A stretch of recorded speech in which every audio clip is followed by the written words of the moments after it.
گزشتہ ہفتے لاہور میں جمہوریت کی مضبوط آواز اور معروف قانون دان آسما جہانگیر کی یاد میں تیسری سالانہ کانفرنس منعقد ہوئی۔ کانفرنس میں زندگی کے تقریباً تمام شعبوں سے تعلق رکھنے والے افراد نے شرکت کی۔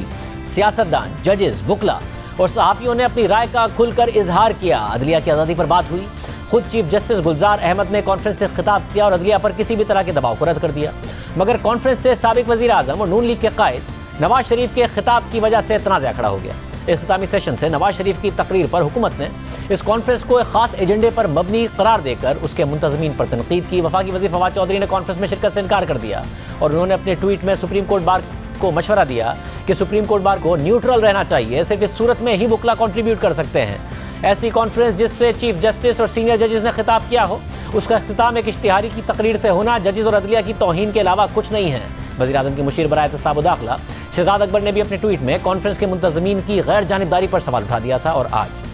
اس معاملے پر سپریم کورٹ بار ایسوسی ایشن نے وضاحتی پریس ریلیز جاری کر دی ہے، جس میں لکھا ہے کہ سپریم کورٹ بار ایسوسی ایشن سمجھتی ہے کہ قانون کی پابندی کسی بھی جمہوریت کی سنگ بنیاد ہے۔ کانفرنس کے مقررین کو اپنے نقطہ نظر کا اظہار کرنے کے ساتھ ایک اہم اور بعض اوقات ناپسندیدہ سمجھی جانے والی بحث کے آغاز کے لیے مدعو کیا گیا تھا۔ تاہم سپریم کورٹ بار ایسوسی ایشن اور آسما جہانگیر کانفرنس نے کسی بھی مقرر کی رائے کی توثیق نہیں کی تھی، بلکہ پاکستان بھر سے مختلف آوازوں کو حساس معاملات پر بات کرنے کے لیے پلیٹ فارم مہیا کیا گیا تھا۔ لہٰذا سپریم کورٹ بار ایسوسی ایشن کانفرنس کے ذریعے کسی خاص ایجنڈے کی ترویج کے الزامات کو سختی سے مسترد کرتی ہے۔ پریس ریلیز کے مطابق کسی قانون کی خلاف ورزی کر کے کسی کو بھی کانفرنس میں شرکت کرنے یا بات کرنے کا موقع نہیں دیا گیا۔ پیمرا نے کچھ مخصوص لوگوں کو ٹی وی پر براڈ کاسٹ کیے جانے پر پابندی عائد کر رکھی ہے، مگر عوامی اجتماعات میں ان لوگوں کی تقاریر پر ایسی کوئی پابندی نہیں لگائی گئی ہے۔ پریس ریلیز میں مزید لکھا ہے کہ آزادی اظہار رائے جمہوری ترقی کے لیے بہت اہم ہے اور اس کے لیے ضروری ہے کہ تنقیدی اور ایسی آوازیں جن سے ہمیں اختلاف ہو انہیں بھی سنا جائے۔ سپریم کورٹ بار کی پریس ریلیز میں مزید لکھا ہے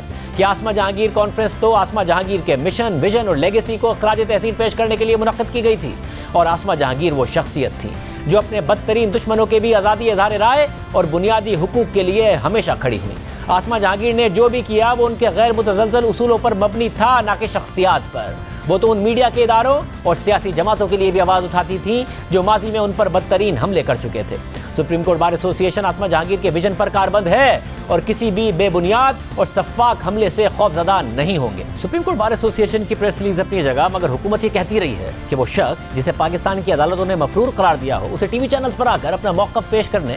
یا انٹرویو دینے کا حق حاصل نہیں ہے۔ اس حوالے سے پیمرا نے پابندی بھی لگائی ہوئی ہے، مگر دلچسپ بات یہ ہے کہ سابق وزیر خزانہ اسحاق ڈار کو بھی عدالت مفروغ قرار دے چکی ہے اور ان کا بھی موقف چلانے پر پابندی ہے۔ ہم ان کا انٹرویو کر کے بھی آپ کو نہیں دکھا سکتے ہیں، مگر جب گزشتہ سال انہوں نے